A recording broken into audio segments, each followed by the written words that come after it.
Allez, salut les amis, mercredi 15 janvier, j'espère que vous allez bien. Et un peu comme prévu, j'ai envie de dire, on a un beau rebond de Kaspa qui reprend à peu près 25 à 30% sur les 48 dernières heures. Donc on va se regarder ça ensemble ce matin, on va refaire un point rapide sur Kaspa.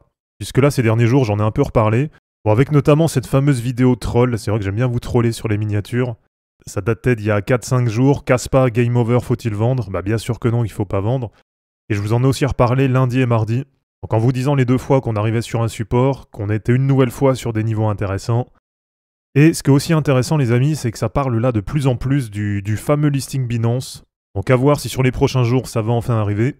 Et on va justement faire un focus aussi là-dessus, pour voir un petit peu comment ça évolue du côté de Kaspa. Allez, avant de commencer cette vidéo les amis, je vous remontre la même chose qu'hier. Donc vous êtes exactement 31,8% à regarder régulièrement les vidéos sans être abonné. Donc ça c'est pas normal, surtout si vous regardez régulièrement, si vous appréciez ce que je fais, vraiment pensez à vous abonner, c'est super important pour permettre de soutenir la chaîne.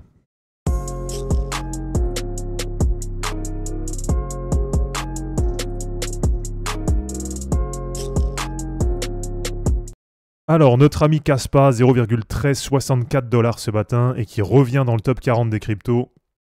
Bon c'est pas encore non plus super hein, mais c'est vrai que c'est un peu mieux là que sur les dernières semaines. Avec sur les 2 derniers jours, donc en moins de 48 heures, quasiment un plus 30% sur Kaspa. Donc ça je vous l'ai montré l'autre fois. Est-ce qu'il faut vendre Kaspa? Bah bien sûr que non, qu'il ne faut pas vendre maintenant.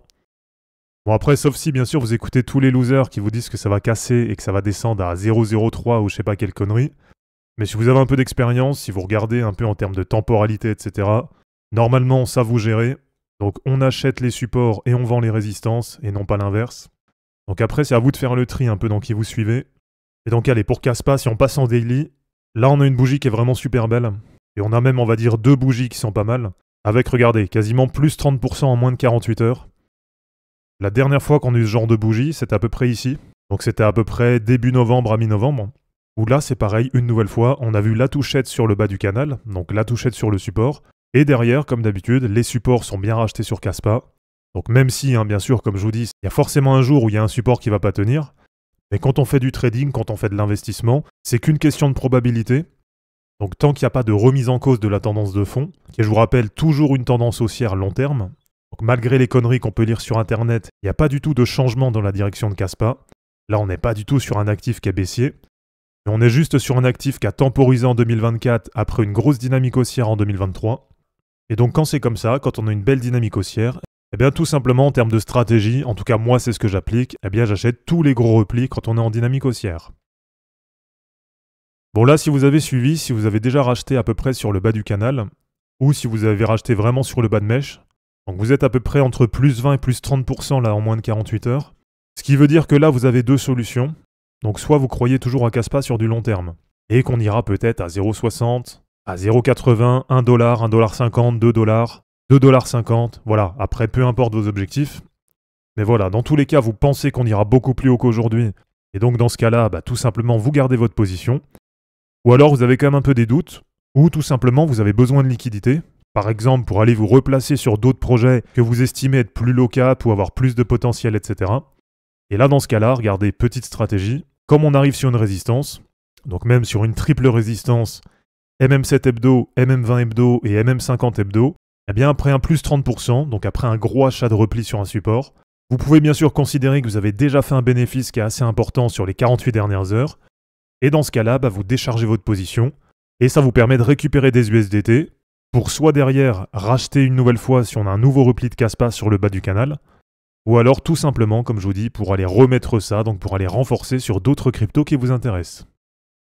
Vous voyez en termes de stratégie, c'est vraiment super simple, j'ai envie de dire c'est même bête et méchant. Donc tout simplement, on achète les supports quand on est en dynamique haussière. Et si vous avez des doutes ou si vous avez besoin de liquidité, eh bien vous vendez les résistances, comme par exemple au contact des moyennes mobiles ou alors sur le haut du canal. Bon, là ça repart quand même plutôt pas mal sur Kaspa, ça fait plaisir. Donc une nouvelle fois, le support a bien tenu. Et si on va sur l'Explorer, donc sur Kas.fi, on a 17,5% de la supply qui est détenue par le top 10 des holders. On a à peu près 34,6% qui est détenu par le top 100 des holders. Et on a en tout 57,11% de la supply qui est détenue par le top 1000 des holders. Donc en vrai c'est quand même pas mal, parce que ça veut dire qu'il y a 43% à peu près qui est détenu par 579 000 adresses. Donc c'est aussi ça l'intérêt des fair launch, c'est que c'est beaucoup plus distribué que dans des supplies classiques. Et alors parmi les gros holders, là on voit qu'aujourd'hui il n'y a plus d'Aquaman, et il me semble qu'il y en a eu un pendant une période. Donc Aquaman c'est entre 1 milliard et 10 milliards de tokens Kaspa. On a maintenant 16 Humback, et il y en avait 14 le mois dernier, donc là ça a fait plus 2 sur les 30 derniers jours. Donc ici ça veut dire qu'on a 16 adresses qui ont entre 100 millions et 1 milliard de Kaspa. Donc ça représente quand même 21% de la supply, c'est quand même pas mal. On a 226 adresses qui ont entre 10 millions et 100 millions de Kaspa, donc c'est ce qu'on appelle les baleines, les whales. Et ça représente aussi 21% de la supply. Et on a les sharks, donc les requins, entre 1 million et 10 millions de Kaspa. Et là, ça représente 3075 adresses, qui détiennent 29,10% de la supply. Alors, si on va par exemple sur les Humback, on va aller regarder ça. Alors, comme je vous dis, là, ça parle de plus en plus du fameux listing Binance. Et c'est vrai que ça, c'est quelque chose qu'on attend sur 2025, et qu'on attendait d'ailleurs déjà sur 2024, puisque je crois que c'était fin 2023, il y a eu le listing de Kaspa, mais sur les futurs de Binance. Donc ce qu'on attendait naturellement, c'était d'avoir le listing sur le spot quelques mois après. Et finalement, sur 2024, c'est vrai qu'on a été quand même assez déçus, puisqu'il n'y a pas eu de listing spot pour Kaspa sur Binance. Et alors, du côté des top exchanges, on a Get.io qui détient 973 millions de Kaspa. On a MEXC qui détient 582 millions de Kaspa. Uphold 506 millions. BitGet 320 millions. MEXC 316 millions. Donc ça veut dire que là, on a deux adresses qui ne sont pas identifiées. Et elles sont en deuxième et en cinquième position, avec la deuxième qui a 722 millions de Kaspa. Donc ça représente quand même quasiment 100 millions de dollars, c'est vraiment pas mal. Et donc du coup, ça c'est une adresse qui n'est pas identifiée. Donc est-ce que c'est un exchange qui est en train d'accumuler, ou est-ce que c'est par exemple juste un portefeuille secondaire d'un exchange qui a déjà du Kaspa? Et on a aussi donc celui-là, qui détient 444 millions de Kaspa, ce qui fait à peu près 60,5 millions de dollars. Et là on voit que l'accumulation elle est beaucoup plus récente. On voit qu'en date du 13 janvier, donc il y a 2 jours, ça a pas mal accumulé. Donc en fait, ça a bien accumulé ici pendant le dip. Avec par exemple ici plus 2 300 000 Kaspa. Ici plus 3 845 000 Kaspa. Donc là, on voit vraiment que ça accumule pas mal. Par exemple ici, 24 millions de Kaspa en date du 30 décembre. 15 millions de Kaspa en date du 30 décembre. Donc rien qu'ici, 40 millions de Kaspa en une journée.